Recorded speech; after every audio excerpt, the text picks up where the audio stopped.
Welcome to the new On Democracy with FPWellman podcast in a studio in beautiful Creve Coeur, Missouri. I'm telling you, it's great to be here. I gotta tell you, I'm so excited about the new season, the new format, the new guest. It's going to be an exciting season. Now, if you're not familiar with On Democracy, we're a podcast, obviously, that focuses on the state of our democracy. I like to bring you the topics and the guests that are in that fight every day. If you followed me before and you're following me now, you're going to see top advocates, top politicians, top journalists, the people who are in the fight, and they'll be people you know. But what I'm really excited about is I like to bring people you don't know. The folks who are down in the trenches doing important work. Maybe like last season, we had Crystal Quaid, the minority leader for the state of Missouri, the Democratic Party, fighting against the supermajority of folks in the Republican Party here. Or you might have Ryan Boosie, who was with us, who is a longtime industry executive in the gun industry. Those are the unique voices we're going to bring. So I'm just thrilled to have you. I'm thrilled to be in the studio with here at Half Coast Studios, which you'll hear a lot more about because I'm a huge fan. But we're at Half Coast Studios, and I'm just really excited about the new On Democracy. I'm so glad you're here. I hope you'll catch us on all the places you catch your podcast, Apple, Spotify, all the cool places. But most importantly, now you'll be seeing us on YouTube every Thursday, hopefully, maybe more often, usually from here, maybe while I'm on the road. We'll see. With that, let's get into the show.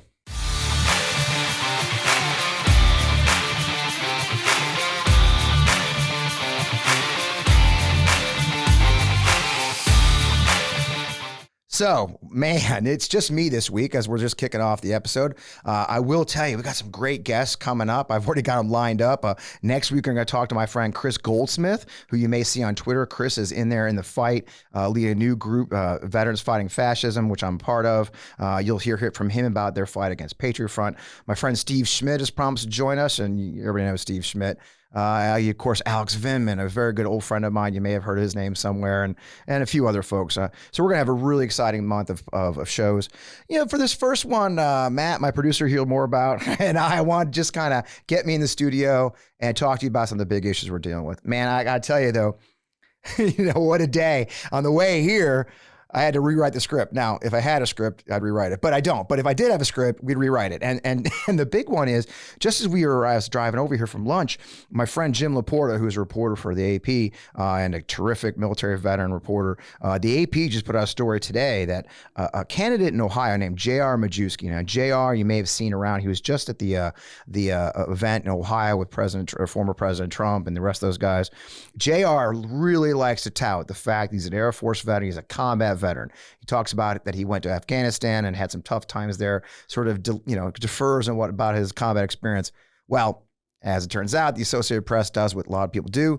They asked for his DD-214 from the military and discovered it. As it turns out, J.R. Majewski is not an Afghanistan veteran. He did not serve in Afghanistan, and there's nothing wrong. He served in Qatar. Qatar's a great place. He was a passenger loader in Qatar for 6 months. Nothing wrong with that. Technically, he's a combat veteran. I'm not going to argue that either. Qatar is considered the combat zone in the Middle East.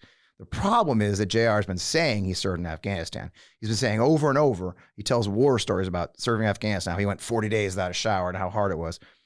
I'm not defaulting. I'm not besmirching his service, but I am besmirching his lies. You can't say you were a combat veteran in Afghanistan and he never served. It's been a major part of his campaign. Matter of fact, it's the centerpiece of his campaign. He likes to run around with the flag thrown over his shoulder, claiming his combat veteran status. I served 4 combat tours. I did Operation Desert Storm. I did OIF-1 with the 101st Airborne. I was a Black Hawk pilot then and did civil affairs. Went back 2 more tours as a public affairs officer. Look, I wasn't a door kicker. I wasn't blowing up things. I tell you this though, I did serve, and I served in the combat zone, and it bothers a lot of us veterans who have served when someone claims this status. I've been attacked so many times I can't even count. Even the tweet where I put out talking about J.R. Majewski's situation, I had somebody come at me about my combat service. That's fine. Come at me. Pull my DD-214. But this is really egregious. So J.R. Majewski has actually gone silent for 2 days on Twitter, hasn't answered anybody, which is interesting. So we'll see. Let's keep an eye on that. I mean, we can't hold people to different standards. Republican or Democrat, if you lie about your service, you got no business serving in government. Unfortunately, his district is hard red. It was just part of the big redistricting in Ohio, gives him an advantage. So he's up against an incumbent. I hope you give her support, but that was as we came in. So again, we can't have double standards. Now, what else is going on in the world? Well, it's been a while since we did an episode. Probably the biggest thing you keep hearing about is classified documents at Mar-a-Lago. Now, I've been pretty vocal about this. If you follow me on Twitter, by the way, you need to follow me on Twitter at FPWellman. And if you follow me a lot, I've been talking about this issue a lot. And look, I had a top secret SCI clearance for about 18 years in my career. Most of my military career, I had clearance. So let me tell you a little bit about how that works. I mean, you've seen the pictures of the documents on the floor from the FBI. You've seen the legal proceedings going on. You've seen the argument that former President Trump declassified the documents, which that's a whole nother thing. But I want to give you guys a little perspective on what it's like to serve in the military with the top secret clearance, what it means. What do we do with top secret documents? So let me tell you what happened. A perfect example is after, I could talk about it because the organization doesn't exist anymore, but so right after 9/11, I got mobilized I was a reservist. I don't know if you know my story. So I had gotten out of the Army at 13 years. I was running for mayor of Peachtree City, Georgia, a beautiful little town south of Atlanta. But I was also a reserve officer, and my unit was the headquarters called Forces Command. And sure enough, on 9/11, I got that call because I'd been running for mayor all summer. I actually hadn't done my 2 weeks of annual training. You know, reservists do 2 weeks.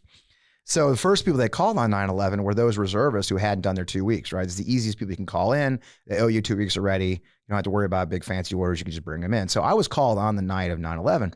I came in 2 days later, left my civilian job. Frankly, I never went back. So when I got there, first night I worked in the Crisis Action Center. Second night I was running it. Third night they put me in plans, right? So plans, and this is a building in Atlanta that no longer exists. So I think I can talk about it a little bit. The plans vault was literally a vault. When I came to work, I had to take my ID. I had to slide in through the main doors of Forces Command, which is a secure building, which is on a secure base. Secure base, secure building. Go down to the basement of the building, the headquarters there, which has since been leveled, I believe. Down the basement was a true vault with a door, with a digital lock. I had to slide my ID card to get in the digital lock vault. Within that vault was top secret operations and secret operations for all the information on units across the United States. Each top secret document was inside of its own top secret filing cabinet, which is a filing cabinet with its own digital lock or a turn lock. So literally a SCIF, as they call it, a special compartmentalized information facility, a SCIF, is that secure. That's where classified documents go. What Mar-a-Lago is none of those things. And what Mar-a-Lago did, what he did with these documents, classified or declassified, was he literally had them in his desk. He literally had them in a broom closet off of a ballroom with a padlock. Don't let anyone fool you. Those documents were unsecure. They were dangerously unsecure. And the kind of stuff that the president gets is so high a classification, even a SCI clearance doesn't see it. There's compartmentalization that you wouldn't believe. So just because you have a clearance doesn't mean you can see everything. So for those of us who serve, I think you'll see a lot if you follow military folks on Twitter or social media, you can really see their heads exploding, because the reasons we know that if we had left work, if I had left my job at Forces Command with the top secret document in my backpack, I'd be in jail now.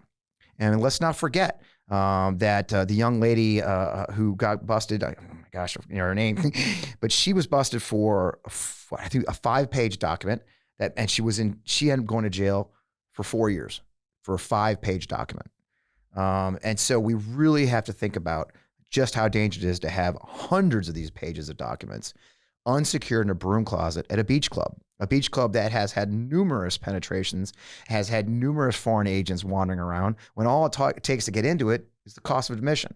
So I think that's why you see so much angst on the military side of those who have served, and why we're so angry. Look, the legal thing is going to play itself out. The idea that the president of the United States can simply wave his Burger King stained fingers and declassify a document is just ridiculous. And so if they're telling you that, don't believe it for 1 second. There is a process. And the reason there's a process, even for the president of the United States, is if he's declassified something, everyone needs to know it's declassified. The agency that wrote that document, be it one of our 7 intelligence agencies at the national level, they need to know that something they produce has been declassified so they can protect the methods and operations that went into that. Perhaps it's a source in a foreign country. Perhaps it's a satellite. We don't know. But in the end, all that has to be protected. So the idea the president can simply wave his fingers and declassify a document, not tell anyone, is ridiculous. And the thing is, you're seeing that now. If you saw the stuff yesterday with Judge Cannon sending it to a special master, the special master, Mr. Judge Deary. He's calling them out. He's like, look, you have to prove these were declassified. You have to show something, an affidavit, anything.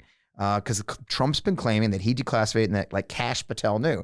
Well, then if Kash Patel knew he declassified it, then I'm sure Kash Patel would be more than happy to swear an affidavit before a judge saying that, yes, President Trump showed me that he was declassifying these documents. But oddly, he hasn't.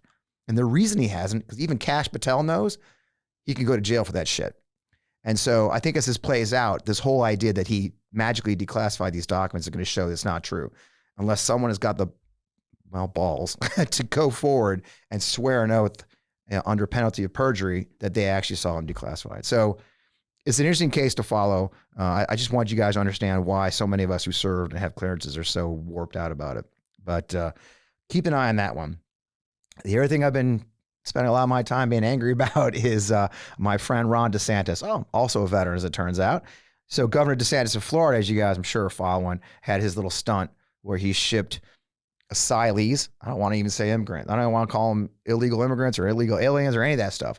These were folks who came to the border from Venezuela, turned themselves into the Border Patrol, claimed asylum, have been granted the process, been brought into the system for granting asylum in the United States.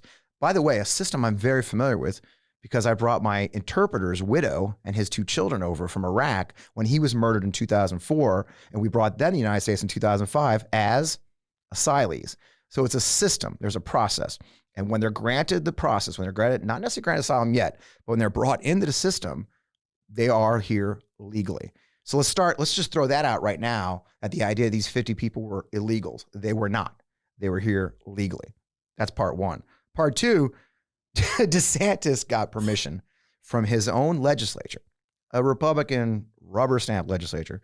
But if you look very carefully at the law they gave him $12 million to remove illegal immigrants from Florida, $12 million. Instead, he went to Texas, where he said this mysterious woman, Perla, who we still don't know who that is, Christina Pushaw, but we don't know who Perla is. But supposedly this lady Perla recruited some folks, and they went in and they recruited these 50 Venezuelans, brought them to a hotel. Someone gave them addresses at homeless shelters around the country illegally, saying that that's where they should report in. They were all in English. They're Spanish speakers. That's an issue. Put them on an airplane, touched down briefly in Florida, and then flew to freaking Martha's Vineyard with a videographer on board and non-informing Massachusetts authorities. And Fox News getting the quit. And if you see the video, that videographer got off before the passenger so he could film it and give it to Fox News. Christina Pushaw, who is his campaign spokesman, not his state spokesman. Christina Pushaw works for the campaign now, was one of the first people to tweet out about it and claim credit for this operation. She doesn't work for the state. She works for the campaign. So here's the can of worms. When we start opening it up and unpacking it, who paid for what? We know there was a contract for, I think, $650,000 for the planes. Who paid for Perla? Who paid for the hotel? Who paid for the videographer? Was that a state employee? Was that a campaign contractor? Who was the one that pitched to Fox News? Was it campaign staff? You can see where this goes very quickly and gets out of control. Now, DeSantis is spinning. He's trying to say, we know from intelligence that who the people are likely to come to Florida, so we're just preventing that. Look, these people weren't coming to Florida. There is a large Venezuelan community, but they did come to Florida. They were coming to Florida legally, not illegally. And the law that his own rubber stamp legislature passed for him was looking for illegals.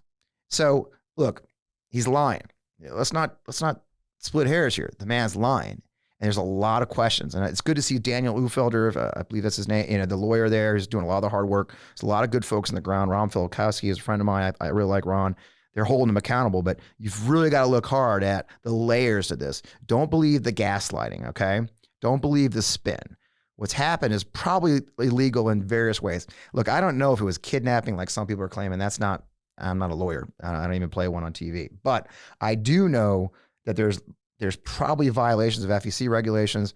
There's violation of his own law that his own legislature passed. I mean, come on.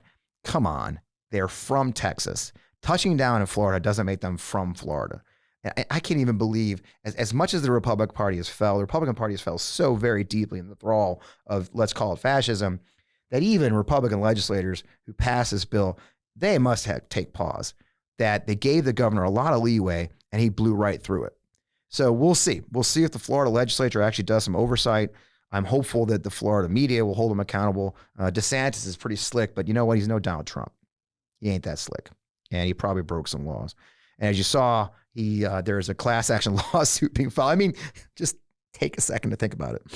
They flew him to Martha's Vineyard. Look, I lived in Boston when I went to grad school for about a year. My dad's from Boston originally. Do you know how many lawyers are in Martha's Vineyard? I mean, retired lawyers with tons of money and just time on their hands to do lawsuits against people who F with them. So it's going to be a lot of fun. I mean, if you're going to pick anywhere in the world to take illegal people or something like this, Martha's Vineyard, not really well thought out. So I'm looking forward to seeing what the lawyers at Martha's Vineyard are able to do and prove. But this ain't over, folks. He's going to try and gaslight us. But let's be honest. This was a campaign stunt by DeSantis to get those cool MAGA points and get some credit. Get that 5 minutes on Fox News, because that's all they really want. Just like Greg Abbott shutting down the border, get a total of 4 minutes on Fox News. It cost $40 million for the country. So look, let's not buy the gaslighting. So that's Ron DeSantis is crazy. Now, this morning, I think the last thing I'll talk about, because it's a short episode today, right? All right, Matt's looking at me. Yeah, shut up, Fred. Yeah, he won't say it, but he's going to say it. I think the last thing we're just talking a little bit is, I think it's exciting news myself, but the Letitia James lawsuit against the Trump organization and Donald Trump and his 3 oldest children, which somebody tweeted, which I thought was hilarious. Like, this is the one time that Tiffany Trump is glad she wasn't included in anything for once. The only Trump child not to be indicted. But Letitia James, the New York AG, has sued the Trump organization, his foundations, and others, as well as a number of folks associated with the Trump organization, including Donald and his 3 oldest children, for, if you've been following along, that the bottom line is they've been inflating the value of their properties so they could get loans from banks, they could get credit, and live their ridiculous lifestyles. One of the things she pointed out today in her news conference, and I think in the lawsuit itself, is that, for example, Mar-a-Lago, which we were just talking about because it's full of fun secret documents, Mar-a-Lago is really only making about $25 million a year. Not bad. I mean, let's say $25 million, no joke, right? It's a lot. So, but they're making $25 million a year. That means if you understand business analysis, generally the way it works is the profit margin for a business for a year, you multiply it by 3, and that's the value of a property. It's not complicated. I mean, there's formulas, and that's why I'm not in business anymore. But bottom line is, a place that makes $25 million a year is worth about $75 million on paper. That's it, right? He had estimated as much as, I think, $736 million. Okay. That's a lot. That's a big difference. That's essentially 10 times what it's actually worth. Okay. And he got loans from places like Deutsche Bank, which is a whole layer of issues considering who works at Deutsche Bank. But we do know that she said today that Deutsche Bank is actually cooperating. So his bank is working with the New York AG. So this is a lot of trouble. And what you'll see is a $250 million lawsuit. Not a lot of money, but there is the potential he will never be able to do business in New York ever again. And the Trump organization, I mean, that's his framework. I mean, think about it. The man lives in one of his business properties. Mar-a-Lago is a business property. That's where he lives, okay? And he could very well lose his home, which is ironic in a host of ways because we kicked him out of ours not 2 years ago. So it really is a significant thing. Now, look, I'm as cynical as everybody else, right? We've heard this so many times. I'm not delusional. I've been dealing with Donald Trump. I was a never Trumper before it was a thing, before they called us that. I've been through this. Of course, as you know, I'm a Lincoln Project veteran. I've dealt with this guy for a long time and his opposition to him. But it is encouraging to see true lawsuits, true legal jeopardy, true legal ramifications. You can see it's making him crazy. He's been going nuts on Truth Social, which is also failing. I guess this last week, Truth Social closed down their headquarters, so they don't even have an office anymore. So there's a lot of danger for Donald Trump right now. Now, what does that mean for the big picture? And frankly, what does it mean for our democracy? After all, this is called our democracy. What it means for our democracy is I'll tell you a story. So, I worked with the Lincoln Project for about 2 years almost. And my colleague, Steve Schmidt, who will be joining us, I'm looking forward to Steve joining the show, and my old boss, Reed Galen, we used to talk quite a bit about the situation. And both of them have described separately in interviews that the Republican Party in many ways is shrinking. It's becoming very much a white Christian evangelical party. It's actually a conversation. There was a great article today I recommend talking about the movement towards how there's actually a poll that came out, how Republicans believe that America should become a Christian nation. Like some 63% of Republicans polled said that Christianity should be our national religion, which is obviously illegal in the Constitution. But the point that my colleagues were saying is it's like a shrinking star. Think of it that way. The Republican Party is shrinking. They're becoming a minority party. They already are, if you look at the numbers. And the MAGA movement's very much a minority. But like a star, as it shrinks, like a supernova, it becomes hotter and more explosive. And what happens when a star shrinks to a certain point, it explodes, right? And I think that is the danger we're facing. If you saw last week's rally in Ohio, where J.R. Majewski, who was at the top of the hour, where my opponent in Georgia, my candidate's opponent in Georgia, Marjorie Taylor Greene, attended, you saw they looked a whole lot like a Nazi salute, which apparently has something to do with QAnon. Some very dangerous things, some very clearly movement toward fascism. We see a lot of threats of violence. You should look at my DMs sometime, the number of threats I get on a regular basis. It's hilarious. By the way, if you're sending me, I screenshot them and send them to the police, but go ahead, send them all you want. It's very dangerous. So we are not out of danger. We are not, Trump going away doesn't change anything. I wish it did, but we thought that would happen when he left the White House. It didn't. This movement, this very dangerous anti-democratic movement is growing, hotter. Now, it may not be growing larger, but it is growing more dangerous. And so one of the things you're going to talk about a lot in this podcast and this show as we go forward in these longer episodes, we have our guest. We'll be talking about that. Next week's guest, my friend Chris Goldsmith. Chris, you should follow him on Twitter. Chris Goldsmith's really easy to find, Chris with a K. Chris has been studying this for years. Chris, you'll learn about him next week. He started off working at the Vietnam Veterans of America as a staffer, discovered these fake Facebook pages that were mimicking Vietnam veterans, but feeding them propaganda and right-wing talking points and often foreign talking points. He discovered it was a Russian disinformation campaign or an Eastern European disinformation campaign. This led to reports about that. And now Chris has actually made his profession pursuing these disinformation networks and these extremists. And he has recently launched a group called the Task Force Butler of veterans who are pursuing these militias and these right-wing groups, and also a group that I'm a part of, Veterans Fighting Fascism, which I'm really excited to tell you about next week. Chris and I will talk about it. What you'll hear from Chris is these networks and the danger we face. They've issued a big report that just came out yesterday about Patriot Front. If you look at NBC News, Ben Collins has an exclusive report on that report they issued, making it clear that the Patriot Front group is a danger, that the laws as they exist right now could take down and arrest the leaders of Patriot Front. They've done a lot of illegal things. So we face a dangerous time. We face a moment where we have to make choices, and it's not black and white, and it's not Republican or Democrat. It's not right, left. There's nothing conservative. I mean, come on. Okay. We allow a hearing that DeSantis spent $950,000 yesterday, allegedly, flying empty planes, as they're trying to say it was a joke, a troll. There's nothing fiscally conservative about spending $12 million of taxpayer money for stunts, okay? There's nothing conservative about any of that. It's simply, I don't know, wrong, I guess you'd say. So when we have these conversations, don't get bogged down in Republican versus Democrat, right, left, conservative, progressive. A lot of times we're talking about Democratic versus anti-democratic. We're talking fascist versus, well, anti-fascist. So we was the conversation we're going to have. Like I said, I mentioned Chris Goldsmith is going to be a guest. Soledad O'Brien said she's going to join us one of these days. She talks a lot about the challenge we have facing our media. Of course, Steve Schmidt, one of the most brilliant people you'll ever see talk.